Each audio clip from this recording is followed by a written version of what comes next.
जगमग करती एक ज्योति परम धाम से आई। धरती पर आकर उसने, धरती पर आकर उसने हर एक ज्योति जगाई। शांति। 5 दिसंबर 2024। सुनते हैं आज की साकार मुरली। शिव भगवान वाच। मीठे बच्चे, तुम्हें जो भी ज्ञान मिलता है उस पर विचार सागर मंथन करो। ज्ञान मंथन से ही अमृत निकलेगा। आज बाबा बोले, मीठे बच्चे, तुम्हें जो भी ज्ञान मिलता है उस पर विचार सागर मंथन करो। ज्ञान मंथन से ही अमृत निकलेगा। आज का प्रश्न है, बाबा ने कहा 21 जन्मों के लिए माला माल बनने का साधन क्या है? 21 जन्मों के लिए माला माल बनने का साधन क्या है? उत्तर में बाबा बोले, ज्ञान रत्न। क्या है? ज्ञान रत्न। बाबा कहते हैं कि जितना तुम इस पुरुषोत्तम संगम युग पर ज्ञान रत्न धारण करते हो उतना माला माल बनते हो। अभी के ज्ञान रत्न वहाँ हीरे जवाहरात बन जाते हैं।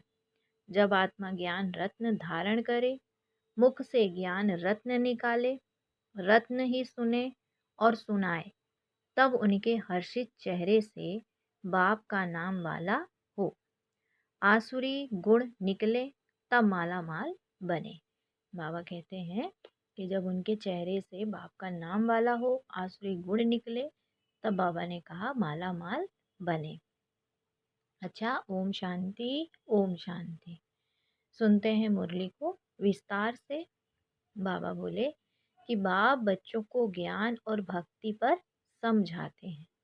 यह तो बच्चे समझते हैं कि सतयुग में भक्ति नहीं होती, ज्ञान भी सतयुग में नहीं मिलता।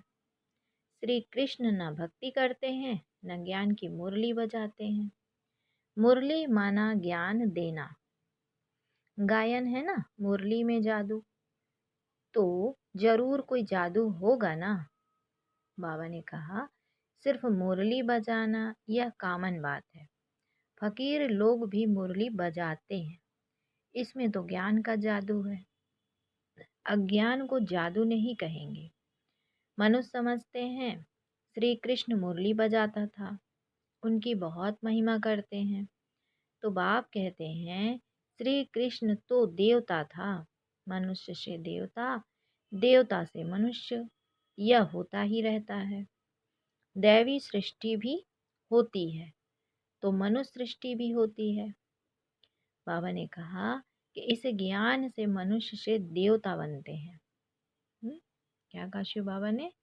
इस ज्ञान से ही मनुष्य से देवता बनते हैं। जब सतयुग है तो यह ज्ञान का वर्षा है। बाबा ने कहा कि सतयुग में भक्ति होती नहीं। देवता जब मनुष्य बनते हैं तब भक्ति शुरू होती है। मनुष्य को विकारी, देवताओं को निर्विकारी कहा जाता है। देवताओं की सृष्टि को पवित्र दुनिया कहा जाता है। क्या कहा शिव बाबा ने? कि देवताओं की सृष्टि को पवित्र दुनिया कहा जाता है। अभी तुम मनुष्य से देवता बन रहे हो। देवताओं में फिर यह ज्ञान नहीं होगा।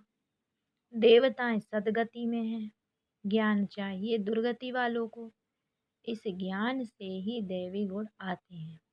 ज्ञान की धारणा वालों की चलन देवताई होती है। बाबा कहते हैं कि ज्ञान की धारणा वालों की चलन देवताई होती है, कम धारणा वालों की चलन मिक्स होती है। आसुरी चलन तो नहीं कहेंगे। बाबा ने कहा आसुरी चलन तो नहीं कहेंगे। धारणा नहीं तो हमारे बच्चे कैसे कहलाएंगे? बच्चे बाप को नहीं जानते तो बाप भी बच्चों को कैसे जानेंगे? तो बाबा ने कहा कितनी कच्ची कच्ची गालियां बाप को देते हैं। भगवान को गाली देना इतना खराब है।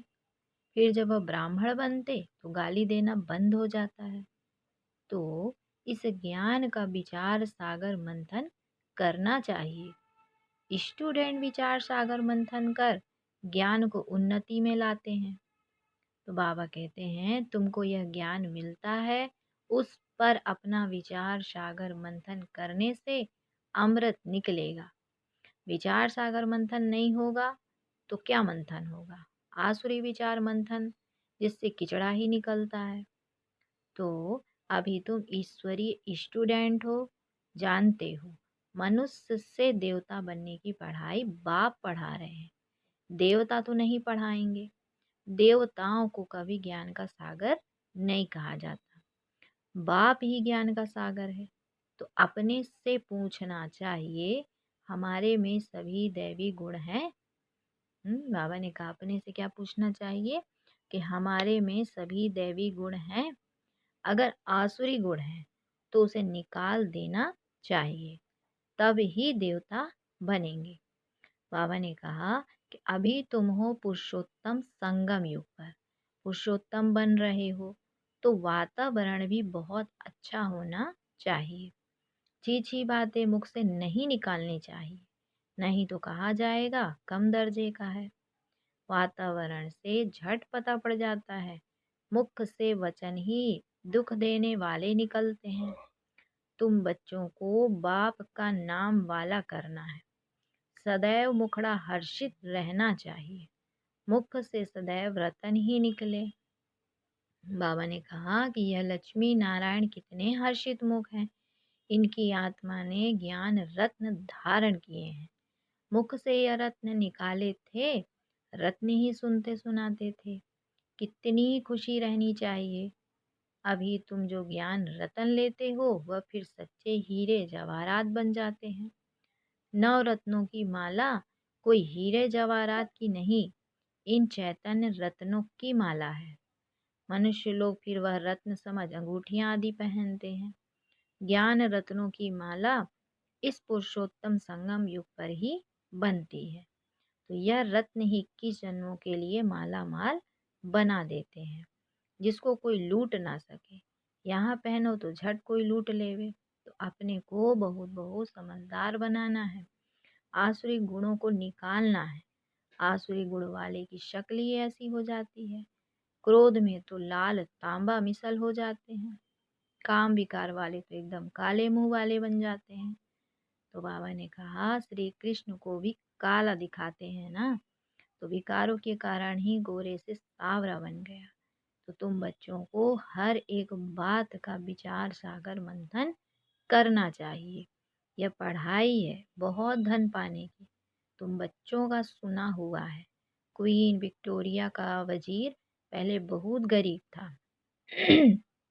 दीवा जलाकर पढ़ता था, परंतु वह पढ़ाई कोई रत्न थोड़े ही है। तो बाबा ने कहा कि नॉलेज पढ़कर पूरा पोजीशन पा लेते हैं। तो पढ़ाई काम आई, ना कि पैसा। तो पढ़ाई ही धन है, वह है हद का, यह है बेहद का धन। तो अभी तुम समझते हो बाप हमको पढ़ाकर विश्व का मालिक बना देते हैं। वहाँ तो धन कमाने के लिए पढ़ाई नहीं पढ़ेंगे, वहाँ तो अभी के पुरुषार्थ से अकिचार धन मिलता है। धन अविनाशी बन जाता है। देवताओं के पास बहुत धन था, फिर जब वाम मार्ग रावण राज्य में आते हैं तो भी कितना धन था, कितने मंदिर बनवाए, फिर बाद में मुसलमानों ने लूटा। कितने धनवान थे। आजकल की पढ़ाई से इतना धनवान नहीं बन सकते। तो इस पढ़ाई से देखो मनुष्य क्या बन जाते हैं, गरीब से साहूकार। और अभी भारत देखो कितना गरीब है। नाम के साहूकार भी जो हैं उनको तो फुर्सत ही नहीं। अपने धन पोजीशन का कितना अहंकार रहता है। इसमें अहंकार आदि मिट जाना चाहिए। हम आत्मा हैं, आत्मा के पास धन दौलत हीरे जवाहरात आदि कुछ भी नहीं। तो बाप कहते हैं मीठे बच्चे, देह सहित देह के सभी संबंध छोड़ो। आत्मा शरीर छोड़ती है तो फिर साहूकारी आदि सब खत्म हो जाती है। फिर जब नए सिरे से पढ़े, धन कमाए, तब धनवान बने। या तो दान पुण्य अच्छा किया होगा तो साहूकार के घर में जन्म लेंगे। तो कहते हैं कि यह पास्ट कर्मों का फल है। नॉलेज का दान दिया है, वह कॉलेज धर्मशाला आदि बनाई है, तो उसका फल मिलता है। परंतु बाबा ने कहा अल्पकाल के लिए। यह दान पुण्य आदि भी यहाँ किया जाता है, सतयुग में नहीं किया जाता। सतयुग में अच्छे ही कर्म होते हैं, क्योंकि अभी का वर्षा मिला हुआ है। वहाँ कोई भी कर्म विकर्म नहीं बनेगा, क्योंकि रावण ही नहीं। विकार में जाने से विकारी कर्म बन जाते हैं, विकार से विकर्म बनते हैं। स्वर्ग में विकर्म कोई होता नहीं, सारा मदार कर्मों पर है। बाबा ने कहा यह माया रावण अवगुणी बनाता है, बाप आकर शरण गुण संपन्न बनाते हैं। राम वंशी और रावण वंशी भी की युद्ध चलती है। तुम राम के बच्चे हो, कितने अच्छे अच्छे बच्चे माया से हार खा लेते हैं। बाबा नाम नहीं बतलाते हैं, फिर भी उम्मीद रखते हैं। अधम ते अधम का उद्धार करना होता है, तो बाबा कहते बाप को सारे विश्व का उद्धार करना है। रावण के राज्य में सभी अधम गति को पाए हुए हैं, तो बाप तो बचने और बचाने की युक्तियां रोज रोज समझाते रहते हैं, फिर भी गिरते हैं। तो अधम ते अधम बाबा ने कहा बन जाते हैं। वह फिर इतना चढ़ नहीं सकते, वह अधमपना अंदर खाता रहेगा। जैसा कहते हो अंतकाल जो स्त्री सिमरे, तो कहा उनकी बुद्धि में वह अधमपना ही याद आता रहेगा। तो बाप बैठ बच्चों को समझाते हैं कि कल्प कल्प तुम ही सुनते हो सृष्टि का चक्र कैसे फिरता है। जानवर तो नहीं जानेंगे ना, तुम ही सुनते हो और समझते हो। मनुष्य तो मनुष्य ही है। इन लक्ष्मी नारायण को भी नाक कान आदि सभी है, फिर भी मनुष्य है ना, परंतु दैवी गुण है, इसलिए उन्हें देवता कहा जाता है। या ऐसा देवता कैसे बनते हैं, फिर कैसे गिरते हैं, इस चक्र का तुम्हें ही पता है। जो विचार सागर मंथन करते रहेंगे उनको ही धारणा होगी। जो विचार सागर मंथन नहीं करते उन्हें बुद्धू कहेंगे। मुरली चलाने वाले का विचार सागर मंथन चलता रहेगा। इस टॉपिक पर यह समझाना है। उम्मीद रखी जाती है अभी नहीं समझेंगे, परंतु आगे चलकर जरूर समझेंगे। उम्मीद रखना माना सर्विस का शौक है, थकना नहीं है।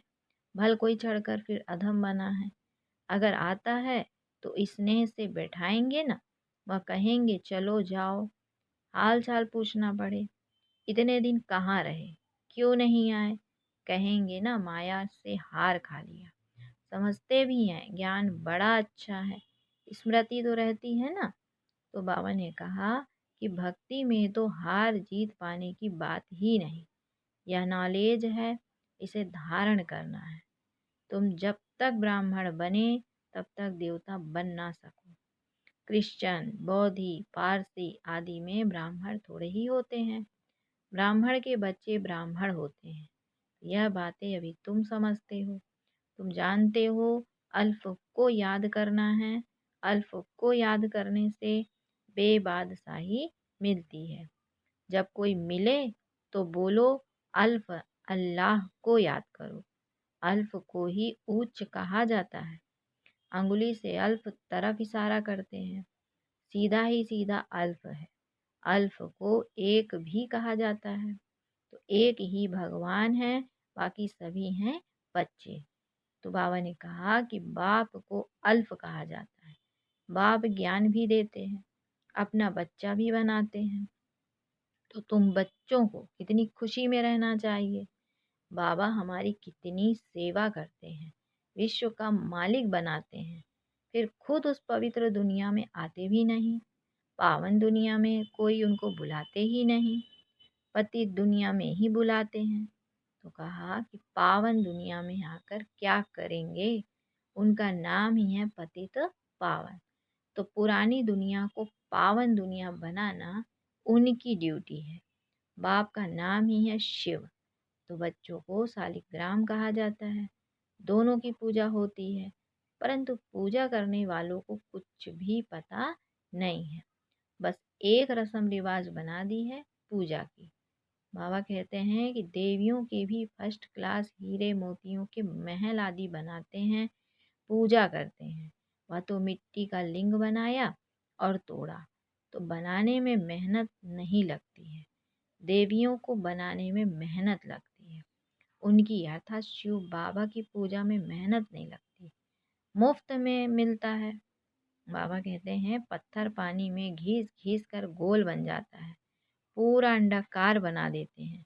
तो कहते भी हैं अंडे मिशल आत्मा है जो ब्रह्म तत्व में रहती है, इसीलिए उनको ब्रह्मांड कहते हैं। बाबा कहते हैं कि तुम ब्रह्मांड की और विश्व के भी मालिक बनते हो। तो पहले पहले समझानी देनी है एक बाप की। शिव को बाबा कह भी, बाबा कहते शिव को बाबा कह सभी याद करते हैं। दूसरा ब्रह्मा को भी बाबा कहते हैं।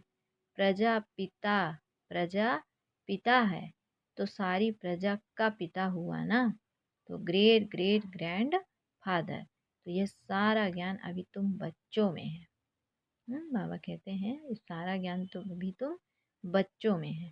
प्रजापिता ब्रह्मा तो कहते बहुत हैं, परंतु यथार्थ रीति जानते कोई नहीं। ब्रह्मा किसका बच्चा है? तुम कहेंगे परमपिता परमात्मा का। शिव बाबा ने इनको एडॉप्ट किया है, तो यह शरीरधारी हुआ ना, ईश्वर की सभी औलाद है। फिर जब शरीर मिलता है तो प्रजापिता ब्रह्मा की एडॉप्शन कहते हैं। वह एडॉप्शन नहीं, क्या आत्माओं को परमपिता परमात्मा ने एडॉप्ट किया है? नहीं, तुमको एडॉप्ट किया है। बाबा कहते हैं कि क्या आत्माओं को परमपिता परमात्मा ने एडॉप्ट किया है? नहीं, तुमको एडॉप्ट किया है। अभी तुम हो ब्रह्मा कुमार और कुमारियाँ। तो शिव बाबा एडॉप्ट नहीं करते हैं। सभी आत्माएं अनादि अविनाशी हैं। सभी आत्माओं को अपना अपना शरीर, अपना अपना पार्ट मिला हुआ है, जो बजाना ही है। बाबा कहते हैं जो बजाना ही है, तो यह पार्ट ही अनादि अविनाशी परंपरा से चला आता है। उनका आदि अंत नहीं कहा जाता। जो पार्ट बाबा ने कहा कि अनादि अविनाशी परंपरा से चला आता है, उनका आदि अंत नहीं कहा जाता। अच्छा, फिर बाबा ने बच्चों को याद प्यार दिया। मीठे मीठे सिकिलधे बच्चों प्रति माता पिता बाप दादा का याद प्यार और गुड मॉर्निंग। रूहानी बाप की रूहानी बच्चों को नमस्ते। हम रूहानी बच्चों की रूहानी माता पिता बाप दादा को याद प्यार, गुड मॉर्निंग और नमस्ते। दारो हंसते हंसाते बनो फरिश्ते। अच्छा, फिर आज की धारणा के लिए मुख्य सार है। पहला पॉइंट, अपनी साहूकारी, पोजीशन आदि का अहंकार मिटा देना है। अविनाशी ज्ञान धन से स्वयं को माला माल बनाना है। सर्विस में कभी भी थकना नहीं है। फिर बाबा ने दूसरा पॉइंट में बोला कि वातावरण को अच्छा रखने के लिए मुख से सदैव रतन ही निकालने हैं। दुख देने वाले बोल ना निकले, यह ध्यान रखना है। हर्षित मुख रहना है। फिर बाबा ने बच्चों को वरदान दिया कि कैसी भी वायुमंडल में मन बुद्धि को सेकंड में एकाग्र करने वाले सर्वशक्ति संपन्न भव। बाबा कहते हैं कैसे भी वायुमंडल में मन बुद्धि को सेकंड में एकाग्र करने वाले सर्वशक्ति संपन्न भव। फिर डिटेल है कि बाप दादा ने सभी बच्चों को सर्वशक्तियाँ वर्षे में दी हैं। याद की शक्ति का अर्थ है मन बुद्धि को जहाँ लगाना चाहो वहाँ लग जाए। कैसे भी वायुमंडल के बीच अपने मन बुद्धि को सेकंड में एकाग्र कर लो। परिस्थिति हलचल की हो, वायुमंडल तमोगुणी हो, माया अपना बनाने का प्रयत्न कर रही हो, फिर भी सेकंड में एकाग्र हो जाओ। ऐसी कंट्रोलिंग पावर हो, तब कहेंगे सर्वशक्ति संपन्न आत्मा। क्या कहेंगे? सर्वशक्ति संपन्न आत्मा। अच्छा, आज का स्लोगन है कि विश्व कल्याण की जिम्मेवारी और पवित्रता की लाइट का ताज पहनने वाले ही डबल ताजधारी हैं। बाबा ने कहा कि विश्व कल्याण की जिम्मेवारी और पवित्रता की लाइट का ताज पहनने वाले ही डबल ताजधारी बनते हैं। अच्छा, ओम शांति, ओम शांति। शुक्रिया बाबा।